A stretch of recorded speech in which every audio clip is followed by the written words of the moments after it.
Muito obrigada. Sr. Presidente, Sr. Primeiro-Ministro, membros do Governo, senhoras e senhores deputados. O Sr. Primeiro-Ministro afirmou numa das suas respostas que tinha muito orgulho em ter rompido com o chamado arco da governação.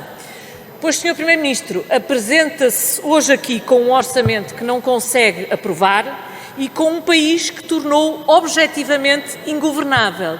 E, portanto, Sr. Primeiro-Ministro, pode-se orgulhar muito e pode estar muito feliz, mas eu garanto-lhe que o país não partilha nem desse orgulho nem dessa felicidade. Porque a situação que tem que agora enfrentar é fruto, sim, da sua estratégia de chegada e manutenção do poder. E conduziu o país no pior momento, que é o momento de saída da pandemia, a uma situação muitíssimo difícil.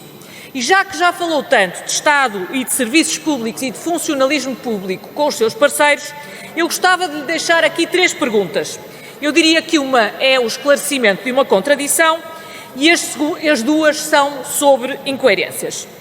Primeira pergunta. O Sr. Primeiro-Ministro disse aqui o grande objetivo deste orçamento é crescimento económico. Aliás, diz no próprio relatório do orçamento que a recuperação dos níveis de riqueza pré-pandemia já em 2022 constitui um objetivo ambicioso. E eu gostava de saber porque é que isto é ambicioso, Sr. Primeiro-Ministro. Porque, olha, a meio deste ano, que é 2021, já a Irlanda, Luxemburgo, Estónia, Roménia, Lituânia, Dinamarca, Hungria, Polónia e Letónia tinham recuperado esse tal objetivo que o Sr. Primeiro-Ministro acha que é muito ambicioso em 2022. E previa-se que no fim deste ano também a Holanda, a Suécia, a Finlândia e a Bulgária lá chegassem. Aliás, Portugal vai ser dos últimos países a lá chegar. Eu gostava de saber porque é que isso é ambicioso, porque menos ambicioso só se nós fôssemos o país mais lento da Europa, Sr. Primeiro-Ministro.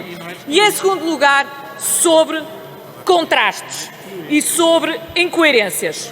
Combustíveis. O Sr. Primeiro-Ministro gostava, em primeiro lugar, de saber porque é que chumbou aqui, porque é que o seu partido chumbou aqui há um mês uma proposta do CDS para baixar o ISP e depois veio, passado um mês, anunciar que ia devolver aos contribuintes uma parte do ISP. Então, se vai devolver, não faria mais sentido não cobrar? E, em segundo lugar, gostava também de saber o seguinte. O senhor diz que essa medida dos combustíveis que vai devolver e que são 5 euros por mês, na melhor das hipóteses, em 5 meses, que custa 133 milhões de euros. Sr. Primeiro-Ministro, o aumento do ISP, que o senhor diz que não fez, mas que até o polígrafo já o desmentiu, que o senhor fez em 2016, permitiu ao Estado encaixar 313 milhões de euros.